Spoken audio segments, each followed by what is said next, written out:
Good morning all of student. कैसे हैं आप लोग? ठीक होंगे। पढ़ाई ठीक चल रही है? हाँ। कल के अल्लाह की आदा फूलों की जान कहते हैं। कहते अल्लाह की आदा फूलों की जान कहते हैं, जनाब इस हुस्न को संदीप कहते हैं। आज इन्हीं शब्दों के साथ आपका जो मध्यकालीन भारत जो चल रही थी, उन्हीं को आज मतलब जो बाकी है उनको मैं आया हूँ लेकर के। चलिए आप लोग, आज आपका मध्यकालीन भारत का वीडियो बनेंगे और फिनिश कर देते हैं, देखते हैं क्या है बाकी उसमें। चलिए आप लोग अपना कमेंट सेक्शन में आंसर उन्सर देते रहिए, अच्छा से पढ़ाई कीजिए, मन से पढ़ाई कीजिए। इसीलिए कहता हूँ, आग लगा दो पानी में जवानी उसे कहते हैं, अच्छी लो सिलेक्शन कहानी उसे कहते हैं। वाह वाह, क्या बात है। अब आइए देखते हैं अपना सब अकबर तक देख लिए थे। कहाँ तक देख लिए थे? अकबर तक देख लिए थे। उसके बाद आइए आज देखते हैं अपना सब जो देखे थे ना, कहाँ तक देखे थे। चलिए इसको खोल देते हैं, उसके बाद अपना सब आइए अपना सब अकबर तक पूरी कहानी देख लिए थे। आज देखना है अपना सब जहांगीर। किसके बारे में? जहांगीर। आइए आज किसके बारे में देखना है? जहांगीर के बारे में देखेंगे, पूरी तरह से अध्ययन करेंगे, समझ गए। उसके बाद आइए अपना सब देखते हैं आगे। जहांगीर, ये जो जहांगीर के आज अपना सब जहांगीर के बारे में पूरे अध्ययन करेंगे, क्योंकि अकबर का उत्तराधिकारी जहांगीर हुआ और जहांगीर ये शासक बना जो है ना। तो आइए इसके पहले जन्म मरण सब देख लेते हैं कब हुआ, उसके बाद इसका शासक। इसका जन्म हुआ था आपको 1569 ईस्वी में। इनके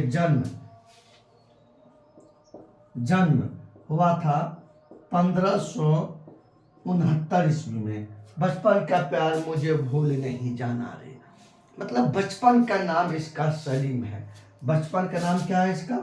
बचपन का नाम सलीम है। सलीम है। पिता के नाम, पिता इसका अकबर है। अकबर, अकबर का बेटा ही है। और अकबर क्या कहते हैं, अकबर साहब ने जहांगीर को बड़ा लाड प्यार से पोसा पाला था, बड़ा एकदम दिल से लगा के पाला था। और इस पुत्र को अकबर प्रेम से शेखू बाबा कहता था। क्या कहता था इसको अकबर? शेखू बाबा कहता था। शेखू बाबा, मतलब इतना प्यार लाड दुलार से अकबर ने इसको पाला था। किसको? जहांगीर को। और प्यार से इसको शेखू बाबा कहता था। और इनका जन्म 1569 ईस्वी में हुआ। और इसके बचपन का नाम क्या है? सलीम। और पिता का नाम क्या है इसका? अकबर।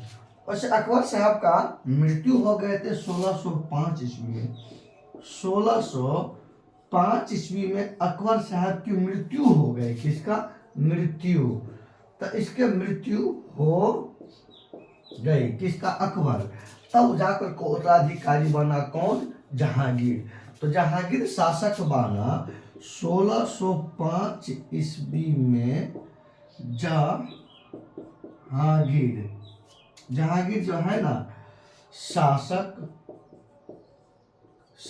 बना। जहांगीर शासक कब बना? 1605 ईस्वी में जहांगीर शासक बना। लेकिन जैसे इधर शासक बना, और जहांगीर के बड़े बेटा के नाम है खुसरो। जहांगीर के एक मिनट, जहांगीर के 5 पुत्र थे। जहांगीर के इसके कितने पुत्र थे? 5 पुत्र थे इसके। 5 पुत्र थे। किसको? जहांगीर को कितने पुत्र थे? 5 पुत्र। आइए, सबसे बड़े पुत्र का नाम है खुर्रम। सबसे बड़े पुत्र का नाम है खुसरो। क्या है? खुसरो। आइए, आइए इसके दूसरे पुत्र का नाम है परवेज। परवेज। आइए तीसरे पुत्र का नाम है खुर्रम। खुर्रम। चौथे पुत्र का नाम है शहरयार। क्या नाम है इसका? चौथे पुत्र का नाम क्या है? शहरयार। शहरयार। और पांचवें पुत्र का नाम है जहांदार। जहांदार। ये अकबर के 5 पुत्र, सॉरी जहांगीर के कितने पुत्र थे? 5 पुत्र थे। वो कौन कौन? सबसे बड़ा पुत्र खुसरो, दूसरा परवेज, तीसरा खुर्रम, चौथा शहरयार, पांचवा जहांदार। ये जहांगीर के 5 पुत्र थे।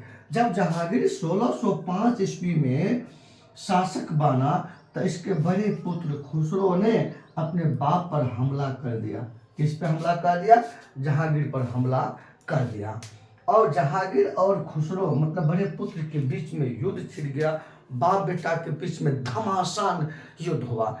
अंत में जहांगीर ने अपने बड़े बेटे खुसरो को परास्त कर दिया और इसको गिरफ्तार करके इसको गिरफ्तार करके और इसको जहन जेल में बंद कर दिया गया। यानी कि अपने तीसरे बेटे खुर्रम को सौंप दिया। किसको सौंप दिया? तीसरे बेटे खुर्रम। और ये खुर्रम ही शाहजहां है। शाहजहां मतलब शाहजहां का ही बचपन का नाम है खुर्रम। शाहजहां का ही बचपन का नाम क्या है? खुर्रम। तो जहांगीर ने अपने बड़े बेटे को पराजित करके और गिरफ्तार करके किस बेटे को सौंप दिया? तीसरे बेटे खुर्रम यानी कि शाहजहां को। और शाहजहां ने इसे 1622 ईस्वी में इसको मरवा दिया। 1622 ईस्वी में। कितना ईस्वी में? 1622 ईस्वी में शाहजहां ने अपने बड़े भाई खुसरो को मरवा दिया। समझ गए? इसकी कहानी खत्म। अब आइए लेकिन एक बात समझते हैं। तो अब एक बात और समझते हैं। इसको आइए जिसे खुर्रम लिखते हैं यहाँ पे, इसको खुसरो। ये तो जहांगीर का बड़े पुत्र है। ये जहांगीर का बड़े पुत्र है खुसरो। अब जब ये बाप पे आक्रमण किया था ना, बाप पर जब आक्रमण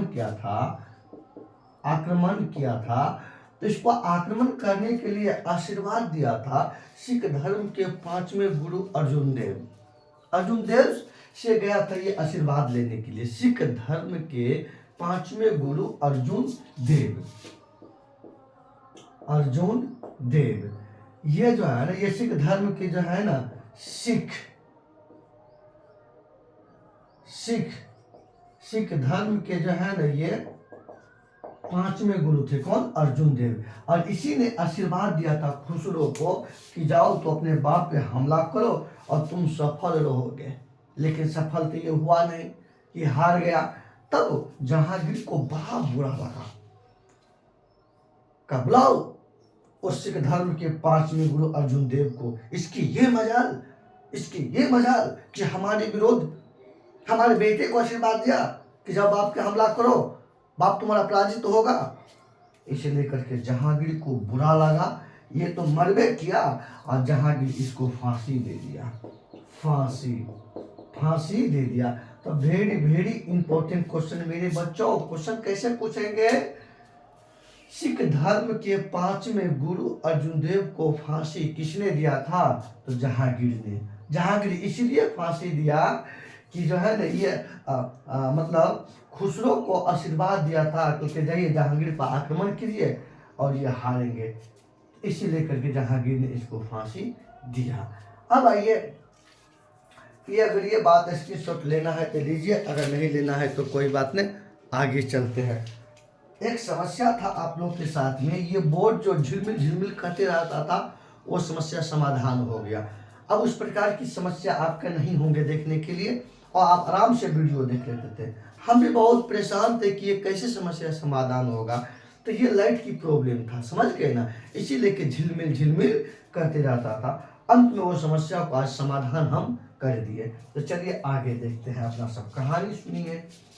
आज सुनाता हूँ कहानी जहांगीर का, आज सुनाता हूँ मैं कहानी जहांगीर का। ला ला ला ला ला ला। आइए मेरे, अब देखते हैं जहांगीर के शासन काल को चित्रकला का स्वर्ण युग माना जाता है, क्योंकि इसका कहना था मैं किसी भी चित्र को देख करके बता सकता हूं कि ये आंख नाक किसका है और ये किसने बनाया। मतलब अपना शासन काल में चित्रकारी को खूब आगे बढ़ाया, खूब उसमें मेहनत किया। कौन? जहांगीर। इसीलिए के जहांगीर ही कहता था, प्रश्न ऐसे बन सकता है कि कौन ऐसा शासक था कि वो चित्र को देख करके ये बता सकता था कि ये नाक किसका है, ये होठ किसका है, ये आंख किसका है, ये गाल किसका है। ये चित्र को देख करके बता सकता था। मतलब इसका चित्रकारी में इतना अनुभव था। और ये भी बता सकता था कि ये नाक किसने बनाया, हाँ, और ये गाल किसने बनाया, ये भी बता सकता था इस चित्र को देख करके। कौन? जहांगीर। इसीलिए कि इसके शासन को चित्रकारी का स्वर्ण युग माना जाता है, चित्रकला का स्वर्ण युग। लिखिए, इसके शासन काल को चित्र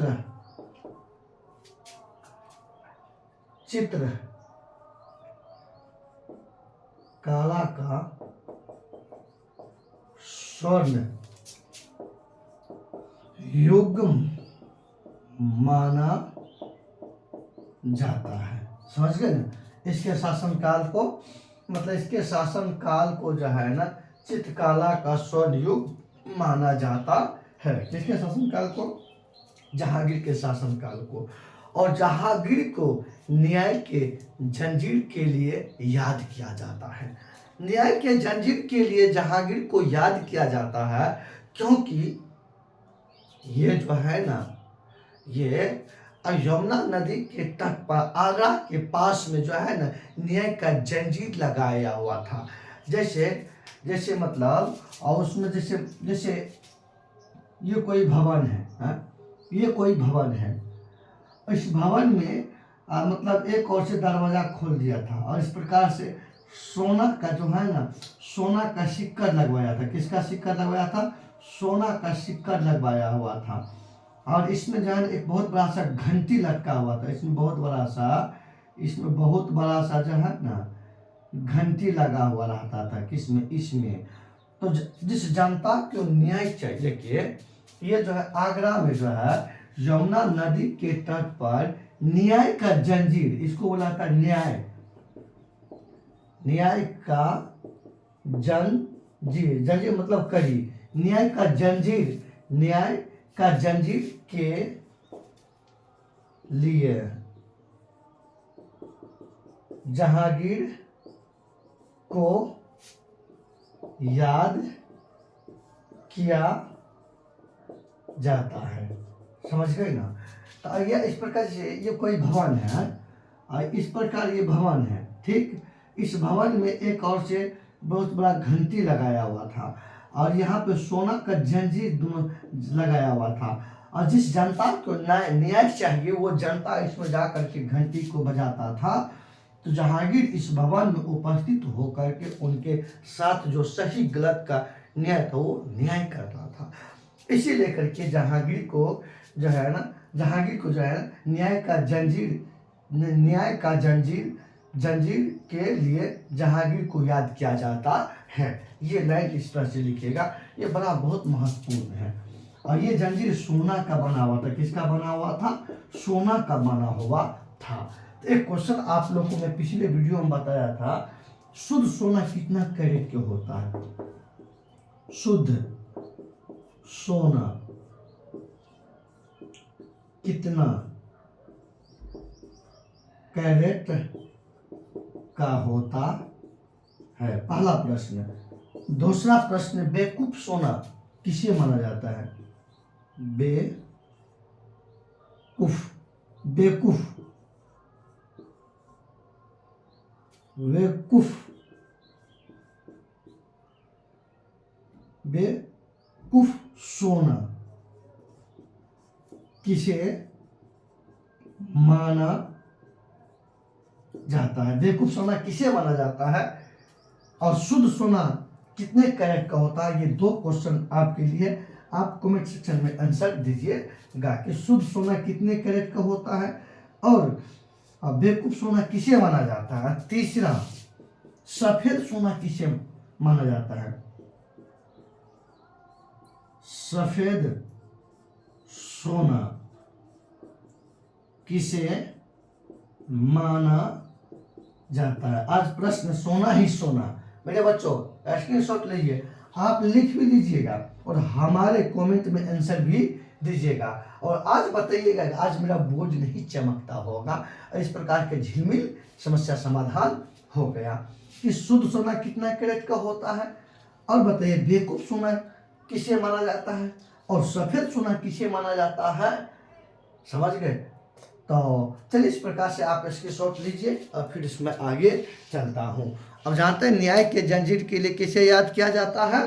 तो जहांगीर को न्याय के जंजीर के लिए याद किया जाता है। आइए आगे देखते हैं अपना सब।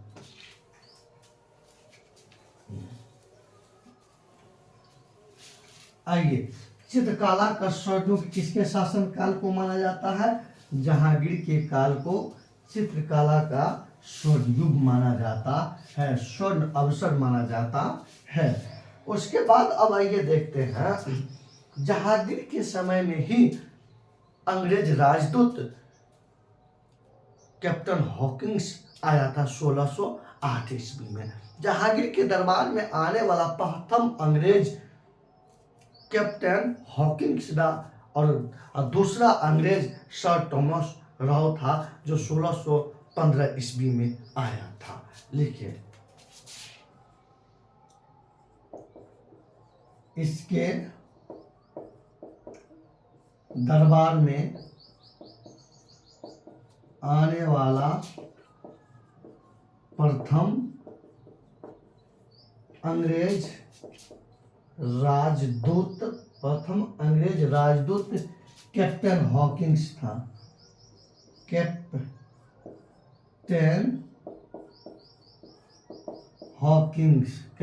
हॉकिंस था। देखिए, इसके दरबार में मतलब आने वाला प्रथम अंग्रेज राजदूत कैप्टन हॉकिंस था। ये आया था 1608 ईस्वी में। कितना ईस्वी में? 8 ईस्वी में। दूसरा अंग्रेज राजदूत आया था सर थॉमस राव।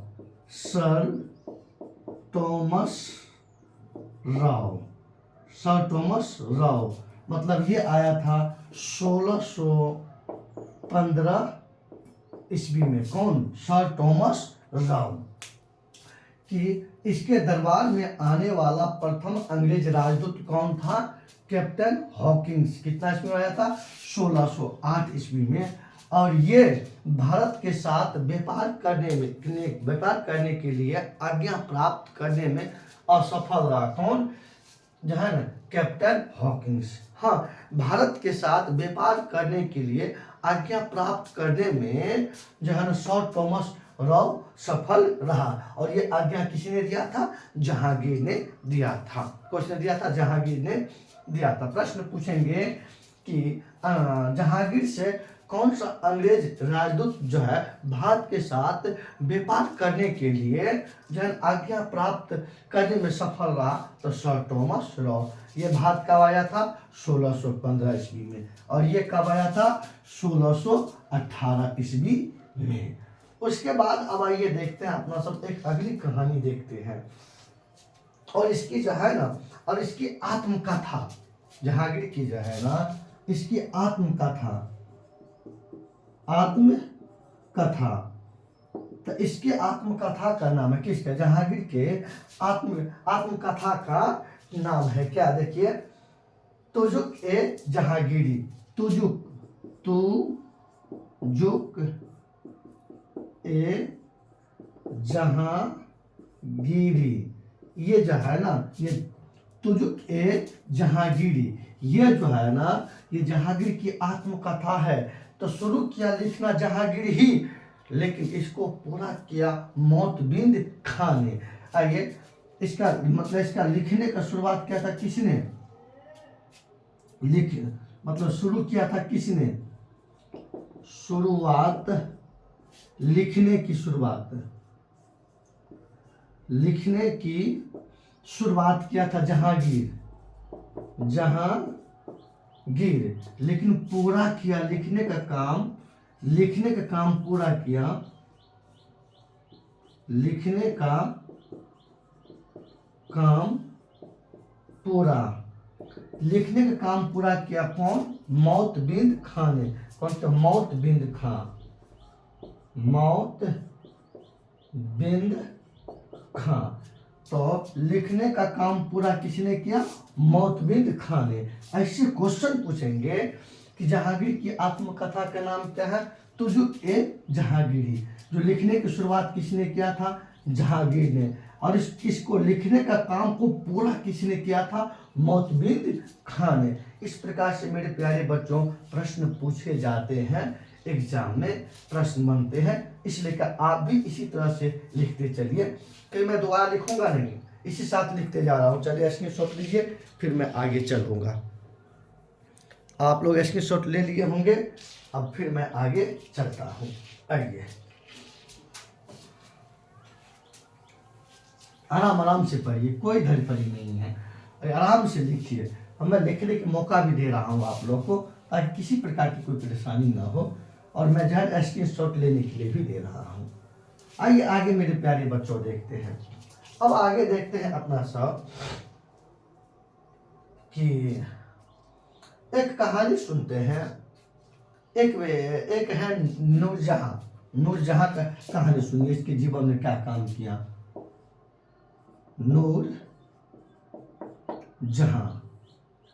नूरजहां का इसका बचपन का नाम है मेहरू निस्सा। इसके बचपन का नाम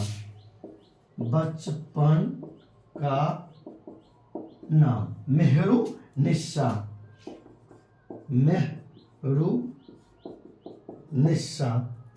इसके बचपन का नाम है मेहरू निस्सा।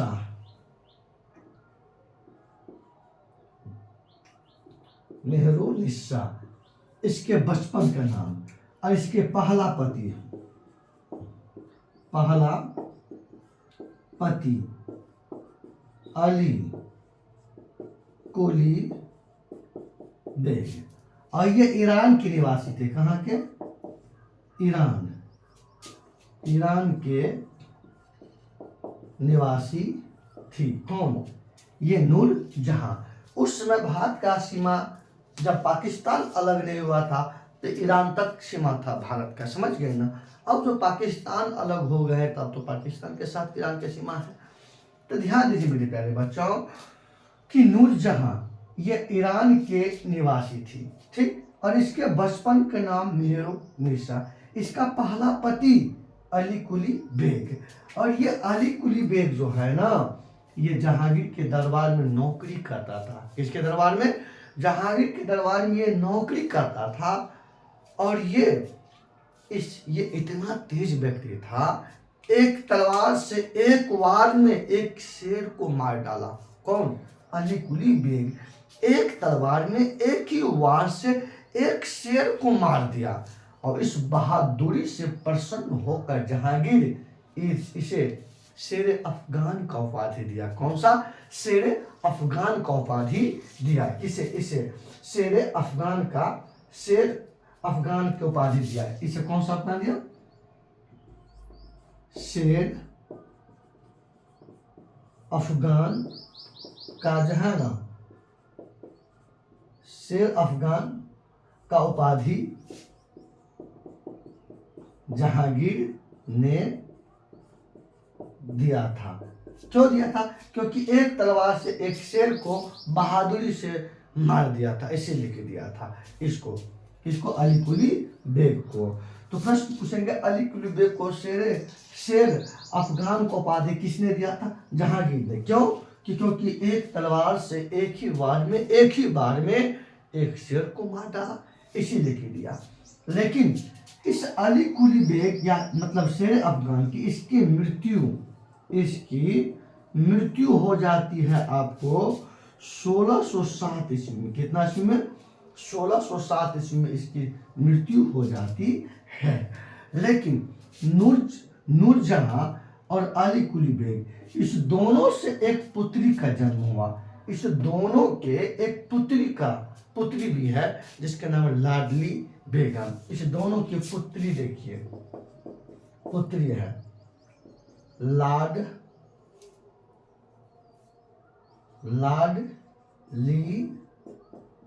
बेगम। लाडली बेगम जो है ना, ये अली कुली बेग और नूरजहां की जो है ना पुत्री है, नूरजहां की पुत्री है।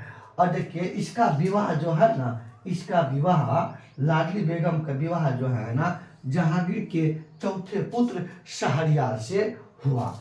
इसका विवाह देखिए, इसका विवाह जहांगीर के चौथे पुत्र शहरयार के साथ हुआ। किसका? लाडली बेगम का। तो प्रश्न तब लाडली बेगम का पति कौन हो गए?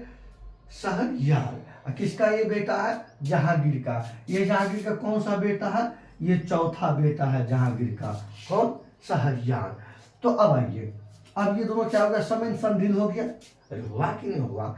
लेकिन जब अली कुली बेग की मृत्यु 1607 ईस्वी में हो गई तो जहांगीर ने नूरजहां को पहली बार देखे 1611 ईस्वी में नवरोज उत्सव पर। किस उत्सव पर? नवरोज उत्सव पर। नवरोज उत्सव नवरोज उत्सव। तो मेरे प्यारे बच्चों, पहला प्रश्न आपका यहाँ पे एक फ्री प्रश्न बन गया कि नवरोज उत्सव ये किसने मनाना शुरू किया? नवरोज उत्सव ये किसने मनाना शुरू किया था? ये आप कमेंट सेक्शन में आंसर दीजिएगा, क्योंकि मैं पिछला वीडियो में बता चुका हूं इसलिए करके। देखिए नवरोज उत्सव किसने शुरुआत किया था? किसने शुरुआत किया था? प्रश्न है कि किसने नवरोज उत्सव किसने मनाना शुरुआत किया था? ये बता चुका हूं पिछले वीडियो में, इसलिए आप कमेंट सेक्शन में इनका आंसर दीजिएगा आप लोग। अब ये मेरे प्यारे बच्चों ध्यान दीजिए, 1611 ईस्वी में नवरोज उत्सव के अवसर पर जहांगीर ने नूरजहां को देखा। किसको देखा? नूरजहां। और उसी वर्ष 16 वर्ष में और जहांगीर ने 1611 ईस्वी में जो है ना इससे विवाह कर लिया। कौन? जहांगीर ने विवाह कर लिया। किससे? ये नूरजहां से। अब ये नूरजहां का दूसरा पति हो गए कौन? जहांगीर। नूरजहां का पहला पति अली कुली बेग, जिससे कौन सा किसका जन्म हुआ? लाडली बेगम। लाडली बेगम का पति शहरयार किसका बेटा? जहांगीर का। लेकिन जहांगीर का दूसरा पत्नी कौन हो गए? नूरजहां। नूरजहां से जहांगीर कब विवाह किया? 1611 ईस्वी में। मतलब इन्हें बेटी तो पहले से इसका बेटा से सेट है और मैं भी इसका सेट हो गया किससे? जहांगीर से। तो इस प्रकार से ये कहानी आपको हम सुनाए। ये कहानी को आप अपने शब्दों में लिख लीजिएगा मेरे बच्चों, समझ गए ना? जो ये मैं कहानी सुनाया हूँ एक एक तोड़ करके। चलिए स्क्रीनशॉट लीजिए तो फिर आगे चलेंगे। ये कहानी आप समझ गए होंगे पूरी कहानी। और इस कहानी को आप अपने शब्दों में लिखिएगा या आप इस तरह से भी लिख सकते हैं, समझ गए ना? तो आइए आगे चलते हैं, मिटा देते हैं।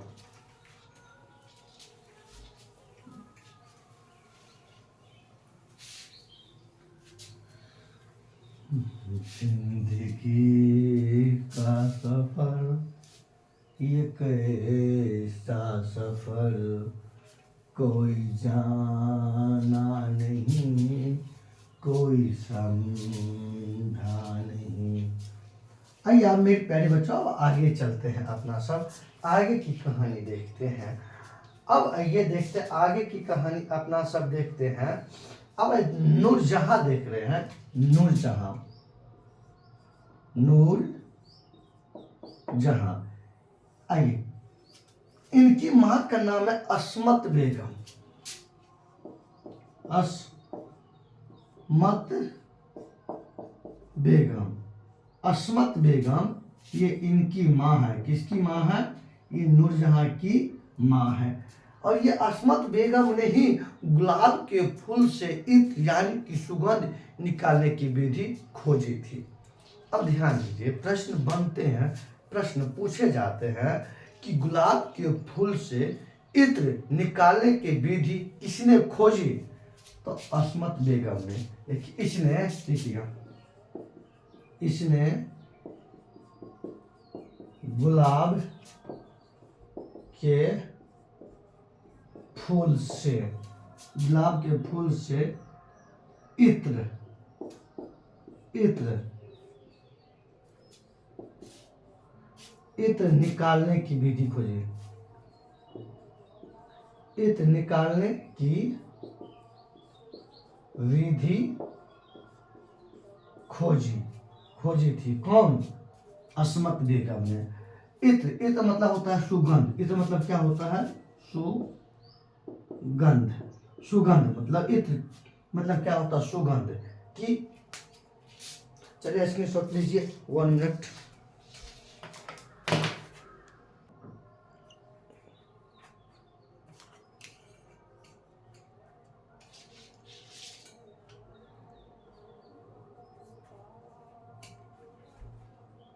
आइए आगे देखते हैं अपना सब।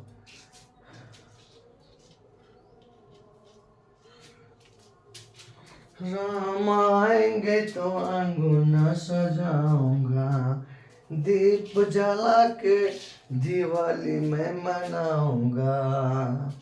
आइए आगे देखते हैं मेरे प्यारे छात्र छात्राओं। तो इस प्रकार से अपना सब आगे देखते हैं कि जहांगीर की मृत्यु हो गई। आइए, जहांगीर की मृत्यु हो गई। इसकी मृत्यु, जहांगीर की मृत्यु, जहांगीर की मृत्यु हो गई 1627 ईस्वी में। जहांगीर की मृत्यु कब हो गई? जहांगीर की मृत्यु 1627 ईस्वी में हो गई। किसे? जहांगीर की मृत्यु कब हो गई? 1627 ईस्वी में जहांगीर की मृत्यु हो गई। और उसे जो है ना लाहौर में दफनाया गया। इसे लाहौर में दफनाया गया था। देखिए, इसे लाहौर में दफनाया गया था। किसे? जहांगीर को। अब आइए, अब इसका उत्तराधिकारी, इसके तीसरे, वैसे तो अभी देखिए उत्तराधिकारी का युद्ध छिड़ चुका था, लेकिन अब इसका उत्तराधिकारी बने इसके तीसरे पुत्र खुर्रम यानी कि शाहजहां। अब आइए, इसका उत्तराधिकारी कौन बने? शाहजहां बने इसका उत्तराधिकारी। तो अब आइए देखते हैं इसका उत्तराधिकारी कौन कौन। स्क्रीनशॉट ले लीजिए जल्दी से। अब आगे चलते हैं। शाहजहां, जिसने एक कहानी सुनाता हूं। शाहजहां, आइए आइए, शाहजहां, शाहजहां। कल के बचपन का प्यार मुझे भूल नहीं जाना रे। तो पहले इसका जन्म देखते हैं। जन्म, इसका जन्म हुआ था 1592 ईस्वी में। किसका? शाहजहां का।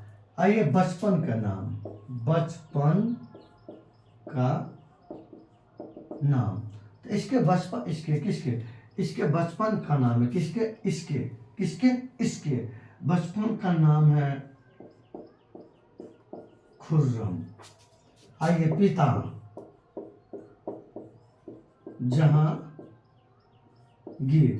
तो इसका पिता का नाम क्या है? जहांगीर है। और इसका माता के नाम जगत गोसाई, माता के नाम जगत गोसाई, जगत गोसाई। इसके माता का नाम क्या हो गया? जगत गोसाई, जगत गोसाई। किसके मतलब ये जहांगीर की पत्नी है। जब जहांगीर का इसका माता है तो इसका ये पत्नी हुआ। आइए इसके पत्नी का नाम देखते हैं। ये 1612 ईस्वी में, 1612 ईस्वी में ये विवाह किए। 1612 ईस्वी में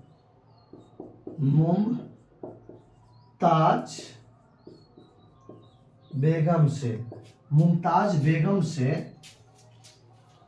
निकाह या विवाह किया। कौन? शाहजहां। इसके पत्नी का नाम, ये पत्नी हो गए ना मुमताज बेगम। मुमताज बेगम क्या हो गए? अब आइए मुमताज बेगम का ही इसका नाम है जो है ना,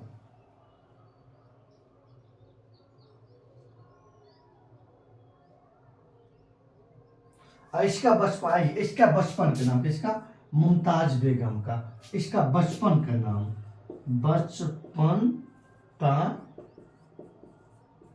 किसका? मुमताज बेगम के बचपन का नाम है अर्जुमंद। इसके बचपन का नाम देखिए, इसके बचपन का नाम अर्जुमंद बानो बेगम। अब आइए मुमता देखिए, शाहजहां का जन्म 1592 ईस्वी में। बचपन के नाम खुर्रम, माता के नाम जगत गोसाई, पिता के नाम जहांगीर। आइए विवाह या निकाह कितना ईस्वी में विवाह किए थे? 1612 ईस्वी में। किसने? मुमताज बेगम से विवाह किया। और मुमताज बेगम के बचपन के नाम क्या है? अर्जुमंद बानो बेगम इनके बचपन का नाम है। किसके? अब आइए देखते हैं। और इनकी मृत्यु 1631 ईस्वी में, 1631 ईस्वी में मृत्यु हो जाती है। किसका? मुमताज बेगम का। इसकी मृत्यु हो जाता है पीड़ा रोग के कारण। इसका मृत्यु जो होता है पीड़ा रोग के कारण मृत्यु। किसका मृत्यु हो जाती है? मुमताज बेगम। पीड़ा रोग क्या होता है? जिस समय महिलाओं बच्चों को जन्म देता है, अब बच्चों को या संतान के जन्म देने के दौरान जो दर्द उत्पन्न होता है, जो दर्द का महसूस होता है, वही पीड़ा रोग है। उन्हीं को पीड़ा रोग कहते हैं। उसी दौरान जो है इनकी मृत्यु हो गई। तो अब ये मुमताज बेगम 14 संतान को जन्म दिए थे। कितने संतान को? 14 संतान को जन्म दिए थे, जिसमें से 7 मर गए और 7 जिंदा रहे थे, 7 ही जीवित रहे।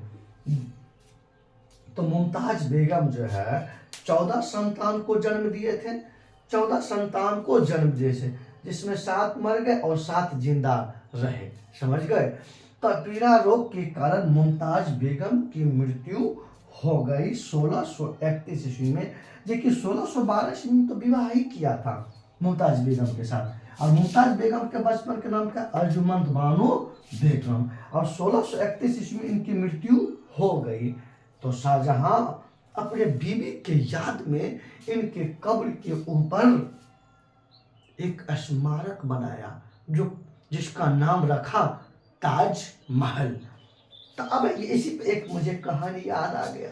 एक लड़का ने एक प्रेमिका ने अपने प्रेमी से पूछा, डार्लिंग तुम मुझसे प्यार करते हो? कल का बेहद। तो बताओ, शाहजहां ने अपने बेगम के याद में उनके कब्र के ऊपर ताजमहल बनाया था। तो तुम मेरे लिए क्या बनाओगे? कल के राशन कार्ड बनाएंगे।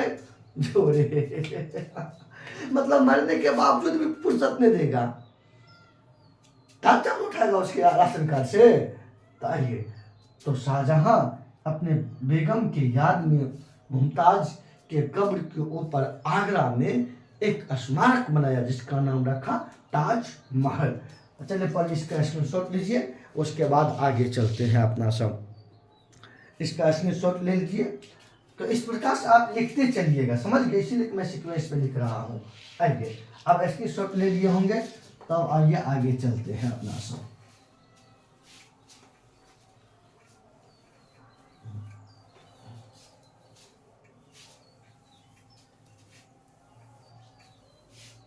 आइए ताजमहल देखते हैं। ताजमहल, ताजमहल की अपना बेगम मुमताज बेगम की याद में बनाई, पूरा दुनिया जानता है। तो ये ताजमहल जो बनाए ना, तो सबसे पहले देखते हैं कि ताजमहल ये आगरा में है। कहाँ पे है? आगरा में। आगरा में है। तो मेरे प्यारे बच्चों, आगरा शहर को किसने बसाया था, या आगरा शहर पे किसने स्थापना किया? जानते हैं कि आगरा यमुना नदी के तट पे है, लेकिन ये बताइए, मैं पीछे वीडियो में बता चुका हूँ और लिखा भी चुका हूँ कि आगरा शहर को किसने बसाया। क्वेश्चन, पहला क्वेश्चन, इसे किसने बसाया, किसने बसाया था? पहला प्रश्न, इस पे पहला प्रश्न है कि आगरा शहर को किसने बसाया। ये आप कमेंट सेक्शन में आंसर दीजिए और अपना कॉपी में भी लिखिए। तो इस प्रकार से हमारे पढ़ाने का मतलब है कि हम आपको पिछले रिवाइज भी करवाते चले जाएंगे इस क्वेश्चन के माध्यम से। इस क्वेश्चन को आप जवाब देते हैं तो सोचिए कि आपका जो है ना रिवाइज हो रहा है। आइए आगे देखते हैं। आगरा ताजमहल में है। आगरा क्या है? ये एक स्मारक है, स्मारक है। ये किसके याद में बनाया गया था? ताजमहल। ताजमहल ये याद बनाया, किसके याद में बनाया गया था? मुमताज बेगम। मुमताज बेगम, मुमताज बेगम के याद में, मुमताज बेगम के याद में बनाया था। किसने बनाया था? शाहजहां ने बनाया था। अब देखते हैं, इसको ताजमहल को बनने में 20 वर्ष लगभग जो है ना 20 वर्ष का समय लगा था ताजमहल को बनाने में। अब ताजमहल का रूपरेखा किसने तैयार किया? तो उस्ताद ईसा ने। किसने? उस्ताद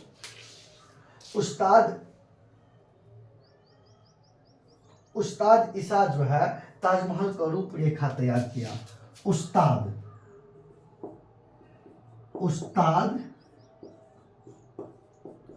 ईसा ने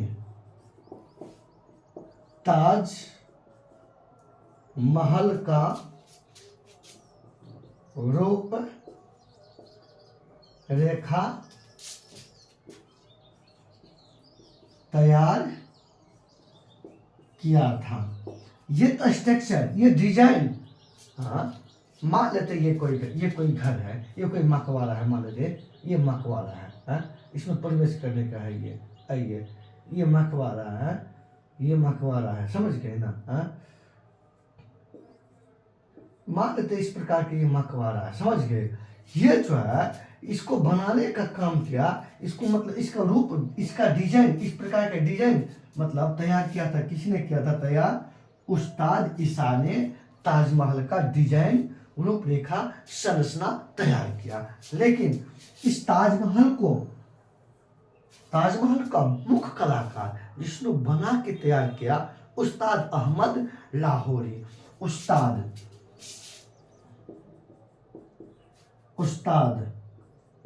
अहमद लाहौरी।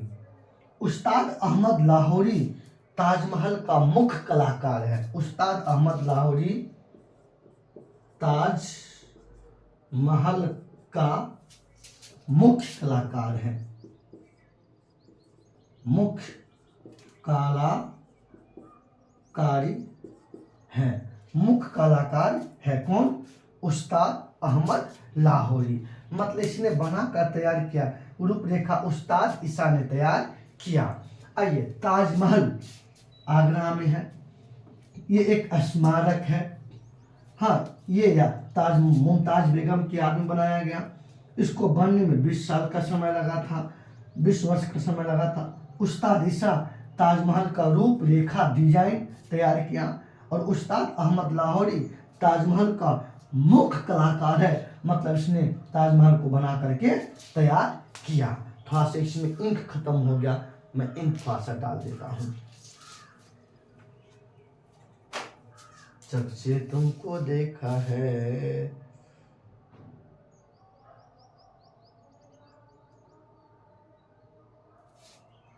अरे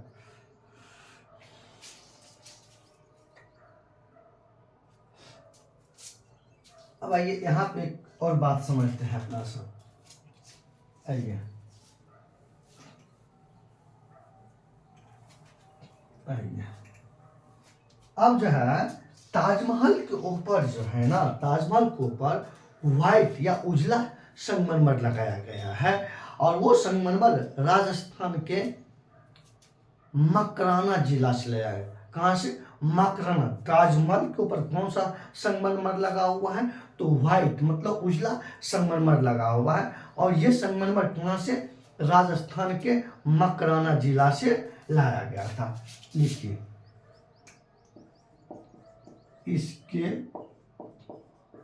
ऊपर उजला, इसके ऊपर उजला संगमरमर, उजला संगमरमर लगा हुआ है। यह संगमरमर राजस्थान के मकराना जिला से लाया, मकराना जिला से लाया गया था। कहाँ से लाया गया था? तो क्वेश्चन पूछेंगे कि वो ताजमहल के ऊपर कौन सा संगमरमर, किस रंग का? उजला रंग का। ये कहाँ से लाया गया था? यह जो है ना राजस्थान के मकराना जिला से लाया गया था। अब आइए इसका स्क्रीनशॉट लीजिए, फिर आगे चलते हैं अपना सब। अब स्क्रीनशॉट ले लिए होंगे, इस प्रकार से आप अपना आप लोग भी लिखते चलिएगा, समझ गए ना? तो अब आइए देखते हैं आगे।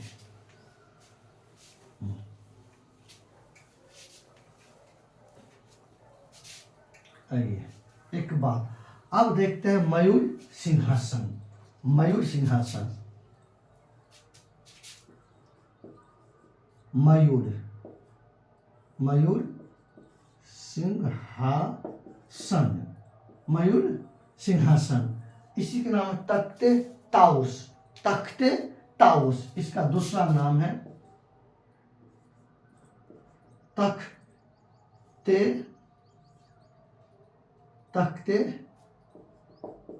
ताउस। तख्ते ताउस इसी का नाम है, किसका? मयूर सिंहासन के ही नाम है तख्ते ताउस।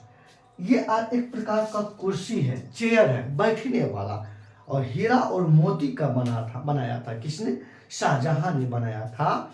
शाहजहां ने बनाया था मयूर सिंहासन या तख्ते ताउस। इसका निर्माण शाहजहां ने अपने बैठने के लिए कुर्सी के रूप में किया था। एक प्रकार की कुर्सी है, बनाया तो शाहजहां ने, और इसका कलाकार, इसको बनाने वाला कलाकार था बेबादल खां। तो बेबादल खां इस मयूर सिंहासन के लिए इसका मुख्य कलाकार, इसका मुख्य कलाकार है बेबादल खां। मतलब बेबादल खां इसका मुख्य कलाकार भी है, या इसने ही मयूर सिंहासन का संरचना या डिजाइन तैयार किया था। संरचना या डिजाइन तैयार किया था किसने? बेबादल खां। लेकिन बनाया ये कि ये आपको हीरा का बना हुआ है, किसका? हीरा एवं मोती, हीरा एवं मोती का बना बना हुआ था, बना हुआ है, बना हुआ है। समझ गए? ये हीरा और मोती का बना हुआ है, कौन सी? मयूर सिंहासन। लेकिन 1739 ईस्वी में दिल्ली पे आक्रमण करके, हाँ, दिल्ली पे आक्रमण करके, और दिल्ली पर आक्रमण किया कौन? ईरानी ने। ईरानी शासक नादिर शाह 1739 ईस्वी में दिल्ली पे आक्रमण करके और शाहजहां की बनवाया हुआ मयूर सिंहासन को लूट करके वापस चला गया। जब नादिर शाह इतना बड़ा विजय अभियान भारत से लूट कर कितना बड़ा संपत्ति लेके गया, तो ईरान वासियों ने खुश होकर के नादिर शाह को नेपोलियन का उपाधि दिया। तो ईरान का नेपोलियन किसे माना जाता है? नादिर शाह को ईरान का नेपोलियन माना जाता है। देखिए 1739 ईस्वी में ईरान के शासक नादिर शाह, ईरान के शासक नादिर शाह ने दिल्ली पर आक्रमण करके मयूर सिंहासन लूट कर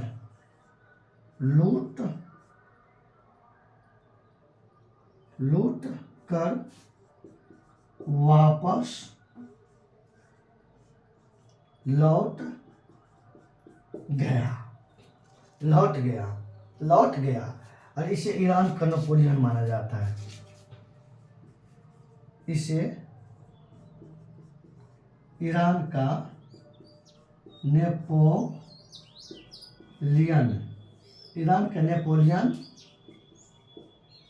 माना जाता है। किसे माना जाता है? नादिर शाह को। तो आइए, मयूर सिंहासन किसने बनाया था? शाहजहां ने। या इसके तख्ते ताउस भी नाम है। इसका मुख्य कलाकार या डिजाइन किसने तैयार किया? बेबादल खान ने। ये किस चीज का बना हुआ है? हीरा और मोती का बना हुआ है। और इसको कितना ईस्वी में ईरान, तो 1739 ईस्वी में ईरान के शासक नादिर शाह ने दिल्ली पर आक्रमण करके मयूर सिंहासन लूट कर वापस लौट गया। और इस विजय से प्रसन्न होकर ईरान वासियों ने जो है ना नेपोलियन को, जो है ईरान का, जो है ना ईरान का नेपोलियन माना जाता है। किसे? नादिर शाह को। तो इस प्रकार से आप इसका भी स्क्रीनशॉट लीजिए। अब आप लोग इसका स्क्रीनशॉट ले लिए होंगे, तो भैया अब आगे चलते हैं। इस प्रकार से आप लोग भी अपना लिखते चलिएगा, क्योंकि आज इसमें हम शाहजहां फिनिश कर देंगे। आइए,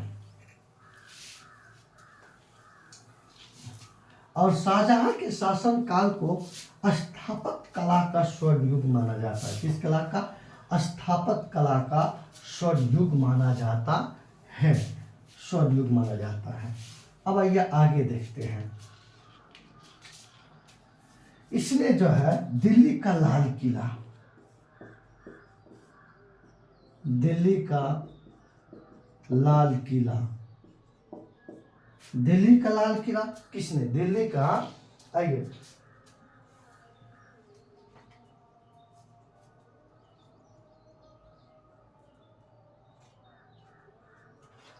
दिल्ली का लाल किला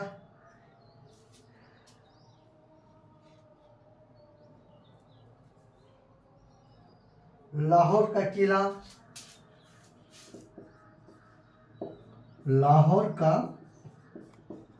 दिल्ली का किला, लाहौर का किला, और उसके बाद आइए देखते हैं अपना सब।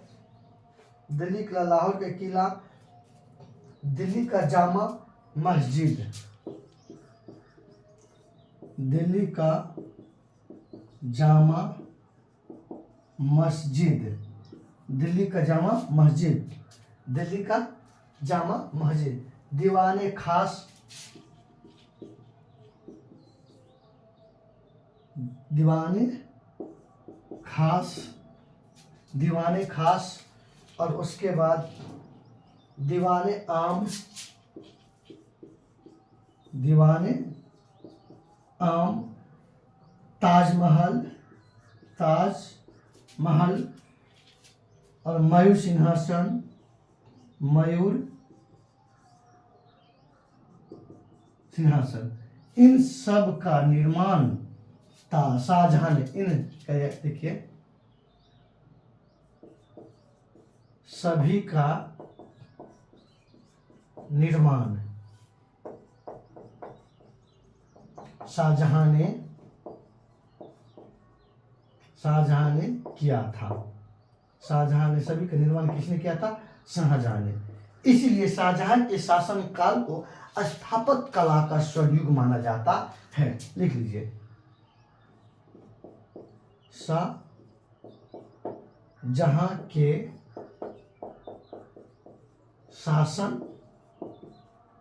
काल को स्थापत्य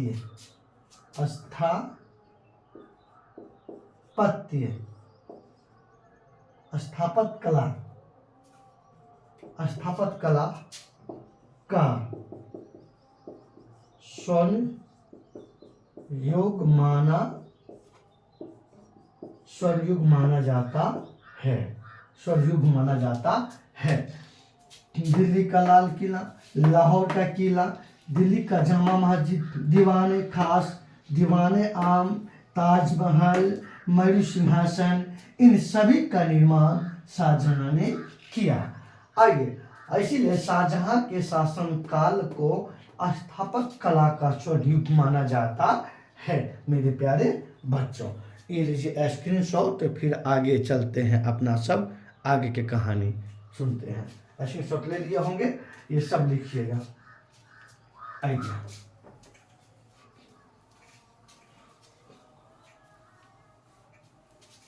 मेरी दुनिया हो तुम।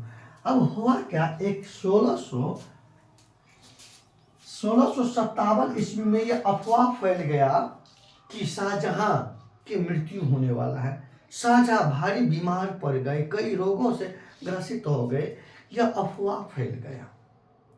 लेकिन शाहजहां के बड़ा बेटा का नाम है दारा शिकोह और छोटा बेटा का नाम है औरंगजेब। शाहजहां चाहता था कि मेरा उत्तराधिकारी मेरा बड़ा बेटा दारा शिकोह हो, लेकिन करक फैक्टर था छोटा बेटा औरंगजेब, जो आया अपना बाप को गिरफ्तार करते हुए कारा में डाल दिया।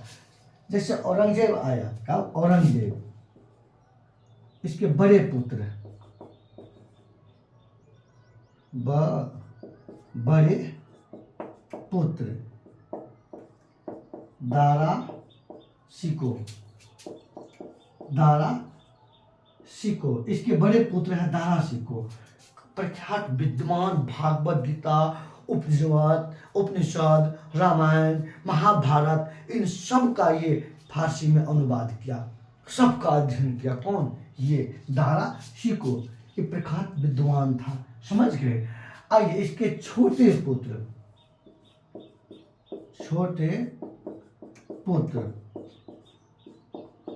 औरंगजेब, ये छोटे पुत्र औरंगजेब शाहजहां के हैं। तो आइए, तो शाहजहां चाहता था कि मेरा उत्तराधिकारी मेरा ये बेटा कौन बने? दारा शिकोह बने। लेकिन ये तो ऑलरेडी बदमाश था, ये आया एकदम बिल्कुल करेक्ट फाइटर, सीधा आया 1658 ईस्वी में। 1658 ईस्वी में शाहजहां को गिरफ्तार कर दिया। कौन? औरंगजेब, और जबरन गद्दी पर बैठ गया, बाप को जेल में डाल दिया। तो 1658 ईस्वी में शाहजहां को गिरफ्तार कर लिया। शाहजहां को गिरफ्तार करके गिरफ्तार करके जो है ना एक 1 मिनट हो जाएगा।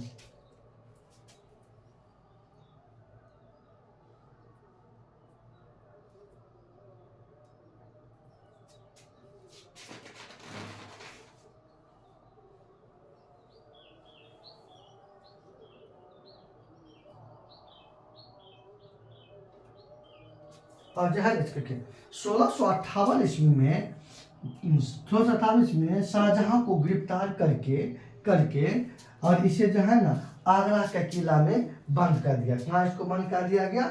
इसको जो है इसको आगरा के किला में, आगरा के किला में बंद कर दिया था। और वहीं पर 8 वर्ष, मतलब 8 वर्ष तक इस आगरा के किला में बंद रहा। और 8वें वर्ष यानी कि और 1666 ईस्वी में मृत्यु हो गई। मृत्यु हो गई। किसका मृत्यु हो गई? शाहजहां का मृत्यु हो गई। इसी के साथ शाहजहां के सेशन समाप्त होता है। एक क्लास और लाएंगे इसमें औरंगजेब को ले दे के समझ देंगे। और उसके बाद बच के आपको क्या, मतलब शेरशाह सूरी बच गए हैं, और उसके बाद आपको विजयनगर साम्राज्य बच गए हैं, उसके बाद आपको बहमनी साम्राज्य बच गए, भक्ति आंदोलन, मतलब 2 क्लास और, हाँ 2 क्लास रखिए ना, 2-3 क्लास में आपका मध्यान्ह भाग फिनिश हो जाएंगे। और इस प्रकार से आप लोग अपना पहले स्क्रीनशॉट लीजिए, इसका स्क्रीनशॉट लीजिए। और उसके बाद आप लोग क्या कीजिएगा कि सबको लाइक करिएगा, क्वेश्चन जो भी पूछे गए हैं उनकी जवाब दीजिए, और कॉपी भी चेक कराइए। और इससे ज़्यादा क्या कहेंगे, बड़ी मेहनत से। और आज वो बुक करने वाला समस्या हम समाधान कर दिए हैं। चलिए, आप लोग आज के वीडियो के लिए कितना स्टार देना चाहते हैं? अब आइए, आप लोग 10 स्टार हैं, 10 स्टार में आप लोग कितना स्टार देना चाहते हैं आज देखते हैं, ठीक ना? तो चलिए, जय हिंद, जय भारत।